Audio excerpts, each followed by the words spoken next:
Hi guys, welcome to my August reading wrap-up here, I guess. I went through a lot of books this month. Unfortunately, I had 2 DNFs, which I don't remember the last time I didn't finish a book. Like, it's been a few months.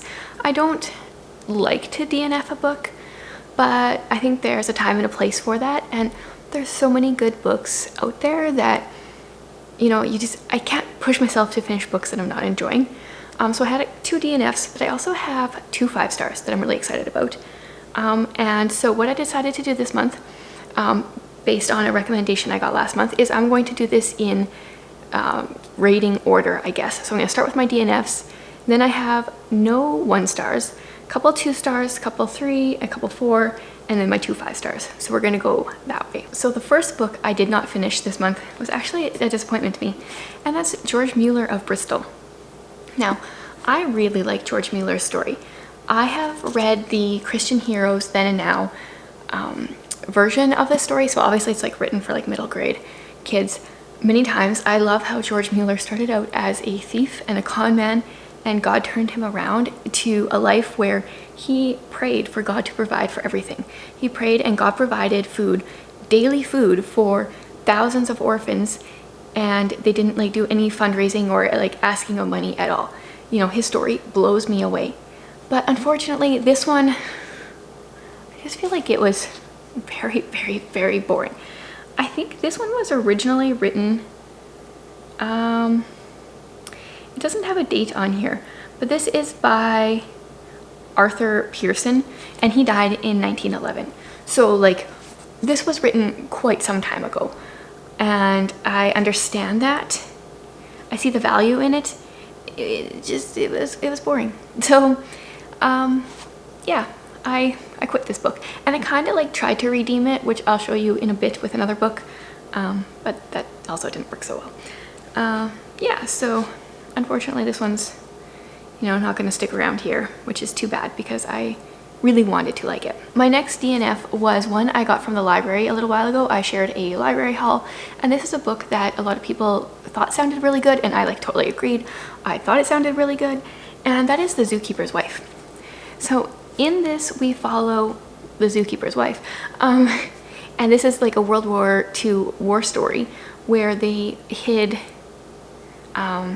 Jews in Poland in their zoo. It sounds fascinating, right? Like, I think it has such great potential, but it was also so boring. I got like quite far, probably like at least a third of the way through, so like 150-ish pages, and like they hadn't even started hiding people yet.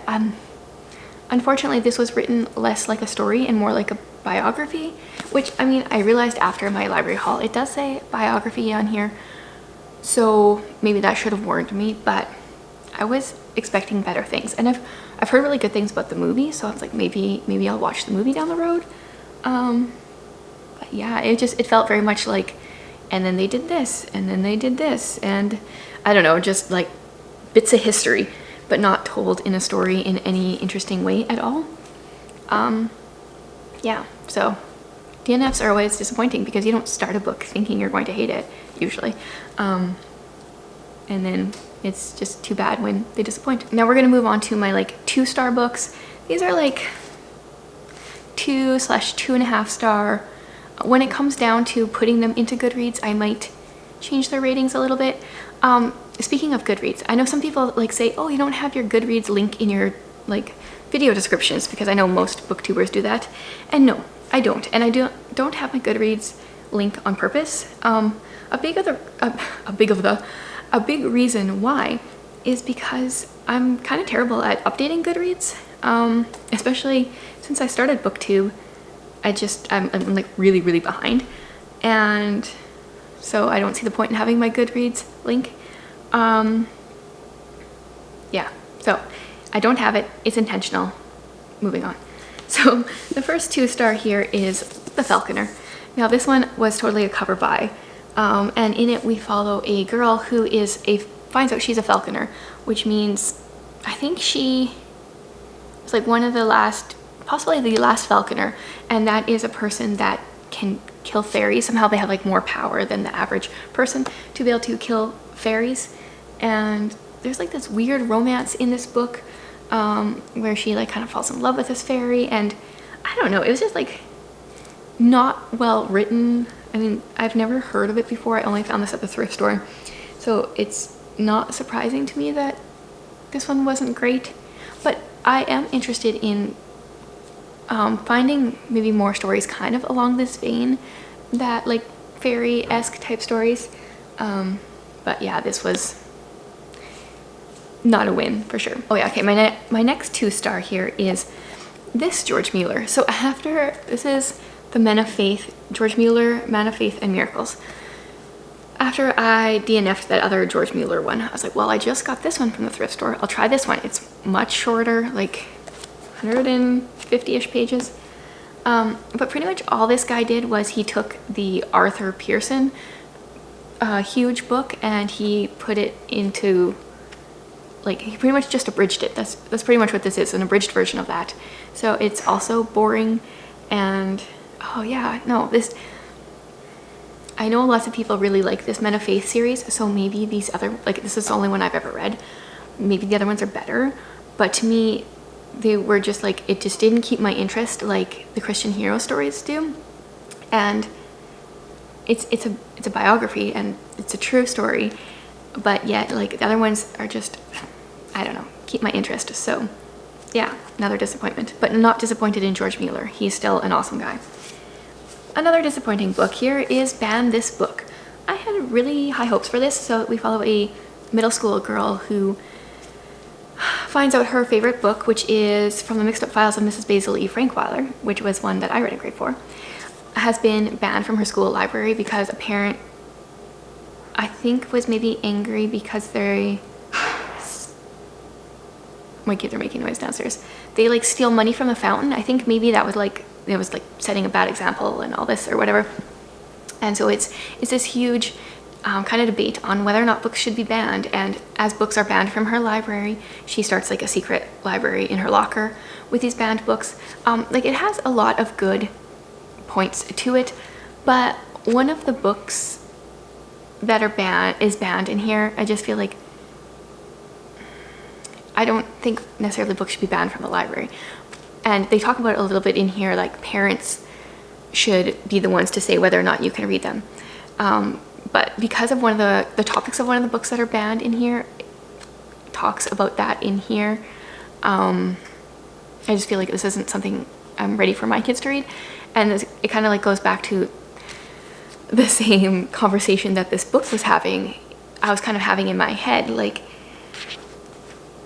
no, I don't think necessarily books should be banned from the library, but I do think as parents, we have and should have control over what our kids are reading. Like, we know if we're ready for them or not.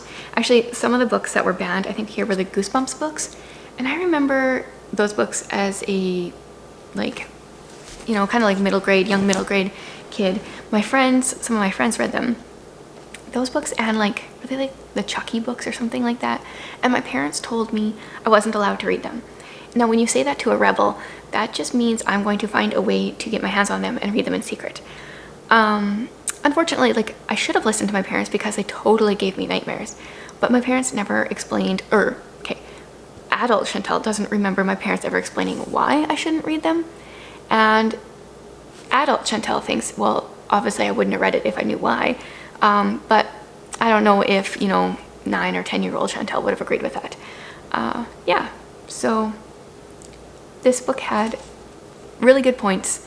I agreed with a lot of it, but there's also some things that I was just like, yeah. So it's like 2.5 stars. I'm not sure exactly. And then this one, next one here is Smokescreen by Terry Blackstock.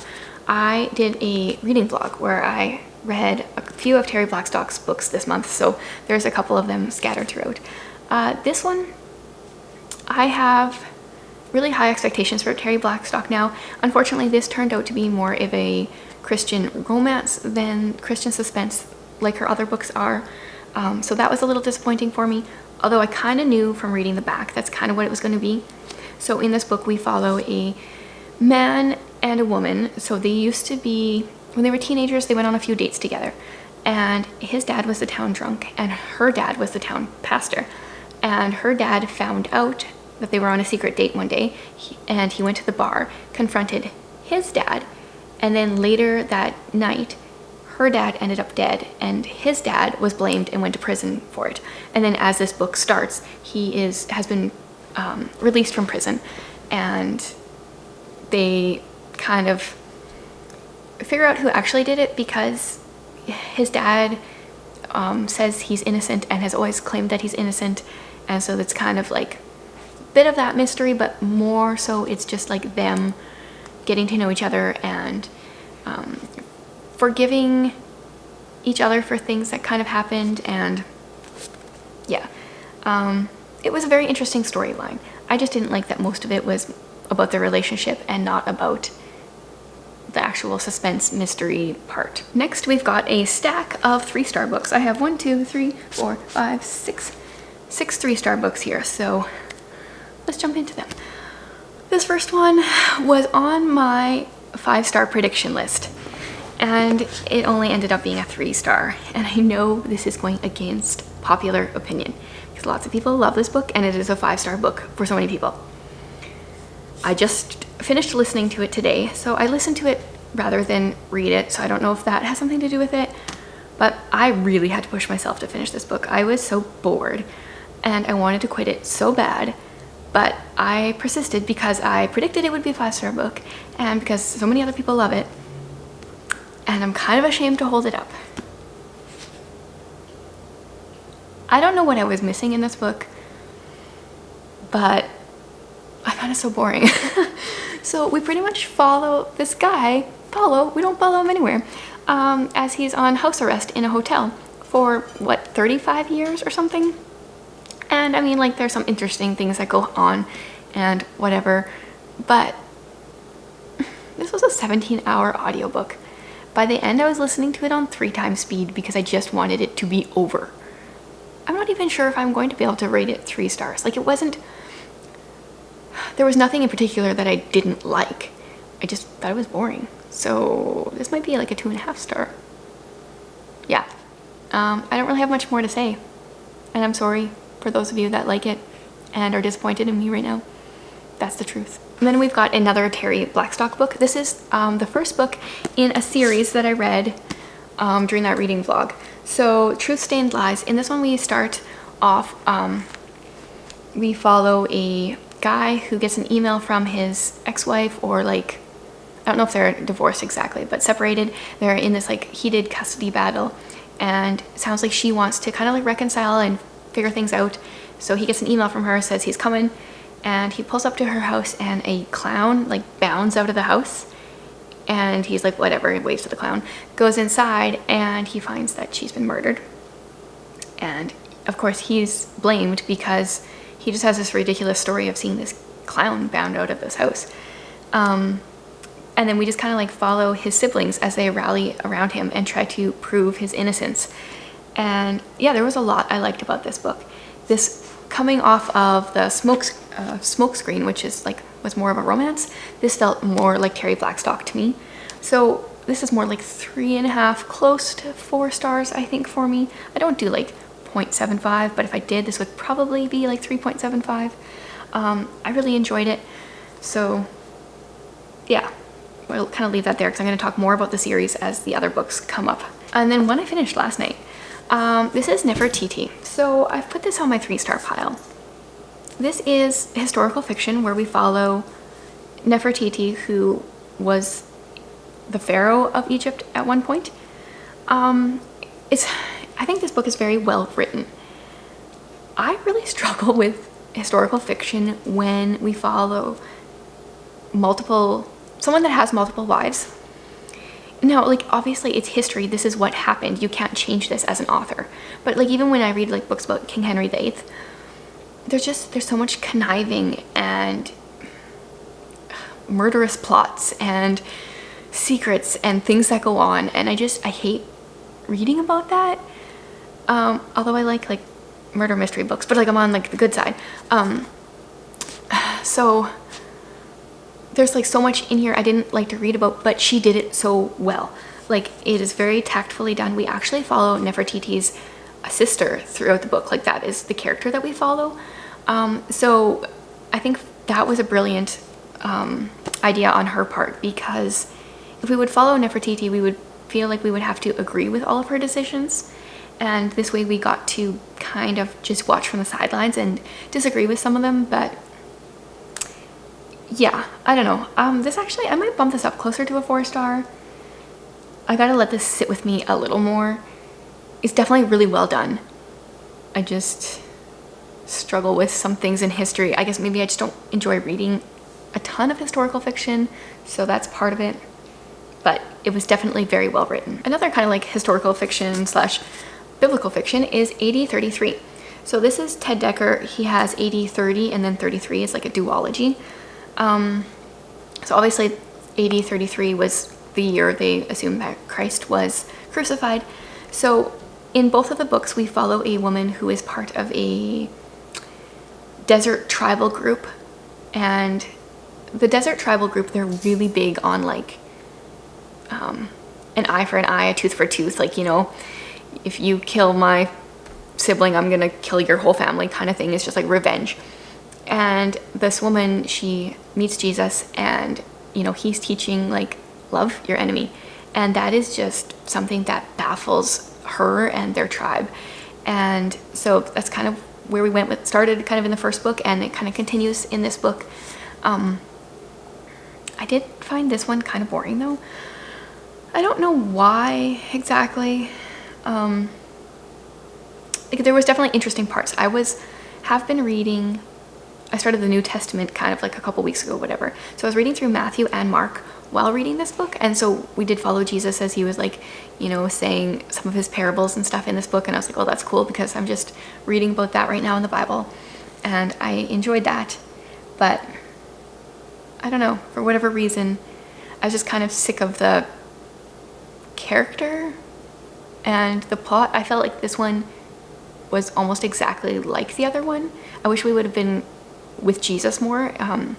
We were kind of like doing her own desert tribal thing more than I would like, I guess. So yeah. And then like another book that I had really high hopes for, A Darker Shade of Magic. So in this one, oh man, I love the idea of it. So there's 4 different Londons that our main character can travel through. So we've got Grey London, which is dirty and boring without magic. There's Red London, Red London, where life and magic are revered. White London, a city slowly being drained through magical war. And Black London, but no one speaks of that now. So our main character, he can travel through these Londons, and he's one out of 2 guys left that can do this. And I love the idea behind it. But I found this book quite boring.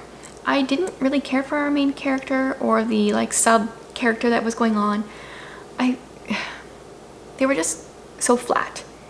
I didn't feel like they had much personality, and I wasn't really rooting for them. This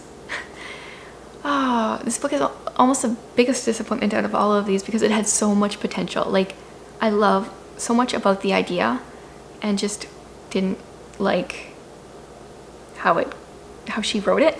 So I have 2 more V.E. Schwab books, and they're both like book 1 in 2 of her other series. And now I'm just like very scared to pick them up, because I know so many people like this, and I don't. Okay, and then another 3-star, 3.5, closer to 4 maybe, is Vendetta by Lisa Harris. So this is a Christian mystery book. We follow a woman who, she's like the head, or she's on the missing persons task force. And at the beginning of the book, she gets called in for this case, and she finds out, I don't know what I'm trying to say there, very quickly, that there's a lot of similarities to this case that she's working on now as the case where her sister went missing 10 years prior. And yeah, I thought it was really quite interesting. So we follow her throughout, and like, this is a series based on Nikki Boyd, the main character. And so I think, yeah, so it's categorized as romantic suspense, but there really wasn't a ton of romance there. Plus, like, my whole thought going into this was like, well, she can't fall in love with a different guy every book. So like, the next few books all follow her. So I think, you know, like, the romance will develop. over time, and that's my preferred way to do it. I don't like it when, you know, they're just like, bam, we're in love and everything's perfect. Yeah, so I quite enjoy this, and I hope to continue with this series. Okay, now onto the 4-star stack. So I have 2, 4, 6 4 stars. Oh, let's start with the one that was on the bottom here, because this was the book that I actually read first this month. So I read like a ton of books, but this first one took me an entire week. So all these other books that I read were read after that. And that is finally finished the Mistborn series with The Hero of Ages.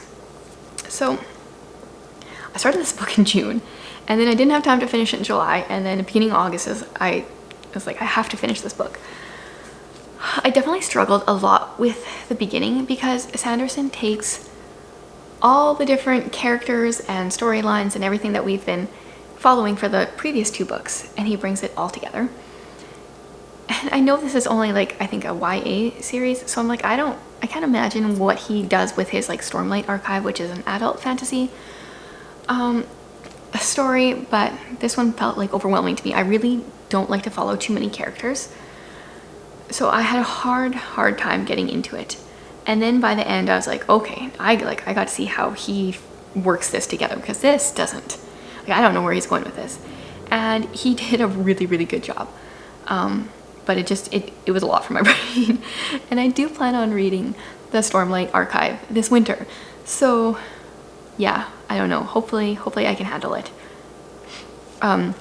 In this series, we follow some Mistborn characters, they're called, where they can control like different metals, and different metals do different things. Like certain ones you can push off of a metal, or you can pull off of a metal, or you can affect people's emotions. And I really do like the fantasy world that he set up. I do want to continue with more of his books. Actually, there is one on my September TBR. I am reading one of his only middle grade book. Yeah, so I don't know. I really do enjoy Sanderson.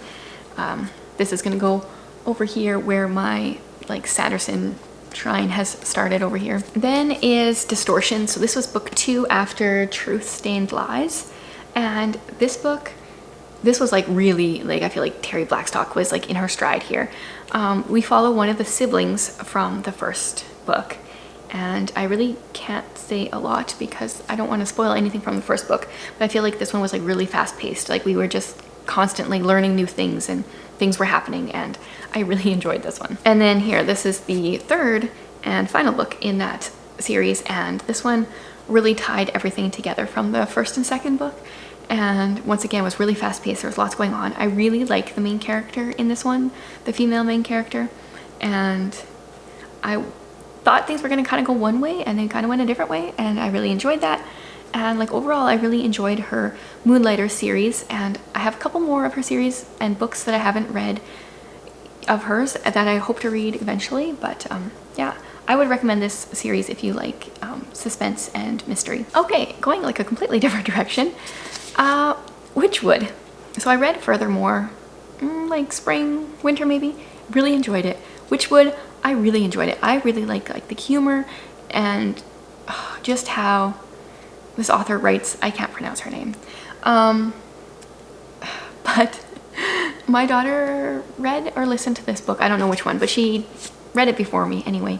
And she really enjoyed it, but she's like, it's kind of weird. So our main character, she's in charge of washing the dead people. So she's 13 years old, and this is like her magical gift she has that runs in her family, and it's very like well done in here, and it doesn't seem as gruesome as if you're trying to describe it to someone yourself. I know a lot of parents probably wouldn't like this series for like that purpose. It's very strange, but we follow a different main character in here than in Furthermore, but our character from Furthermore is in here, and it's pretty much her job to, you know, be a friend. And it takes her a while to realize she's not here to fix anyone, she's just here to be a friend. And I think it has a lot of good messages for kids, but I do understand that not every parent is going to want their middle grade kid to read this. But if you're an adult and you like fantasy, I would recommend checking these books out. Okay, and then I read an Agatha Christie this month. I read this one actually closer to the beginning of the month, and when I was like putting my stacks on their numbered orders, I was like, okay, what was this one what was this one about again? Yeah, I thought this one was interesting. I'm putting it in my 4-star stack because once again, I didn't like figure out all of what was going on, but I do feel like this one had a lot more moving parts than a lot of her books. Yeah, I don't know. I mean, I enjoy Agatha Christie and Miss Marple, and I thought it was a fascinating read. I don't really have a whole lot more to say than that because there's so much going on in here that I don't want to spoil anything. Okay, and then my last 4-star book is The Blue Castle by L.M. Montgomery. When I read the back of the book, when I chose this on my TBR for August, I was like, that kind of sounds really boring, but I really enjoyed it. So we follow a woman who, I think she's like 29 at the start of the book, and she's not married, and you know, like this is early 1900s, and you're like an old maid, and your life is pretty much over because what are you if you are not married? And she's kind of like doing that woe is me thing, but she's also like letting her family like walk all over her and comment on how she's not married and how that's terrible and how she's never going to amount to anything. And that would drive me nuts if that lasted too long into the book. Kind of reminds me like Rebecca vibes. Yeah. But then she finds out that she only has a year to live because she has like this problem with her heart or whatever. And she like totally changes her life, and it really has made me think a lot about, you know, what if I only had a year to live? Like we have no idea how long we have to live. How would I live my life differently? And so she ends up going and caring for a woman who is dying that's like the same age as her. So it's kind of just ironic that she goes and cares for this woman, and then her family is all mad at her because there's like some sketchy stuff in this woman's past. And they're like, oh, how dare you associate with her? And she's like, I'm a Christian woman. This woman is dying in a Christian community. Someone should be caring for her. And yeah, I don't know. I really like how L.M. Montgomery wrote this. I like the character. I mean, she goes on and she says things to her family members that maybe, you know, maybe you wouldn't say it. And she wouldn't have said if she thought she had longer to live than a year, obviously. Like, she was just saying it because she was going to die. So why not say everything? I don't think that's necessarily the best policy, but it was a very interesting read anyway. And I kind of thought I knew where this book was going, and then it just totally went somewhere else. And I think she did a really good job with this one. Okay, now it's time for the 5 stars. I got 2 of them here. Let's start with this one because I talked about this one a bit already. The Fountains of Silence. Does it surprise you that Ruta Sepetys is a 5-star? It surprised me not at all. This one, we follow a teenage boy and young, well, I guess it's like 18, and then we follow like a 20-year-old woman. So the 18-year-old guy is an American. He's in Spain for like the summer or whatever. And then the 20-year-old woman is a maid in the hotel. And this is set during or right after or a while after the Spanish Civil War, but General Franco is in charge, and I learned so much history, and just the way Ruta Sepetys writes, like, she doesn't write, I don't know, the typical historical fiction book. Like, I would have liked a little bit of a prettier ending, but that's also not realistic, right? Yeah, if you have not read any of her books, you definitely need to. I find her writing just amazing. She can, like, gut wrench you so much, like, you know, make you feel for what is going on in the situation without having to write like gory or explicit scenes or anything like that. She has a real gift. And then talking about gory, the cover for this book is kind of,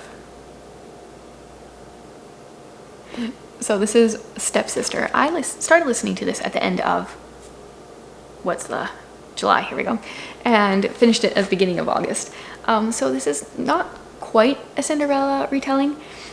We kind of follow right after the Cinderella story ends. We follow one of her stepsisters, and she has the ability to kind of like change her life. She thinks she wants to be pretty, but it turns out that that's not really what she wants. And I don't know, she realizes that she has been petty and selfish, and you know, she goes through like this amazing growth as a girl that experienced heartache, she's kind of like learning to live again. I'm not doing this book justice at all. I really, really enjoyed it. Obviously, it's a 5-star book, partly because I went into it with no expectations, so that always helps. But Jennifer Donnelly has a few more like retellings that I'm really interested in reading, and if you like fairy tale retellings at all, I think you'd really enjoy this book. Like, it starts out with the true Cinderella story, I guess, which is pretty like gory, with the stepsisters cutting off their toes to try to fit into the glass slipper. Yeah, I still have not read the original Cinderella story, which I want to do really soon. But I feel like she did a really good job of just developing this character throughout the entire story. And she starts out really nasty and bitter, and you're like, I don't even know if you want to root for her. And then you just kind of like fall in love with her and want her to, you know, do the right thing and be the person that she's supposed to be, I guess. I don't know. I would recommend this book. Okay, so that is my August reading wrap up. I don't actually know how many books that was, like DNF 2, and I think I read like 17, 18 or something like that. I don't think I will do that for this next month, but who knows, I guess. I would love it if you would let me know what you've been reading lately, and if you have any good book recommendations for me. And thanks for watching, guys.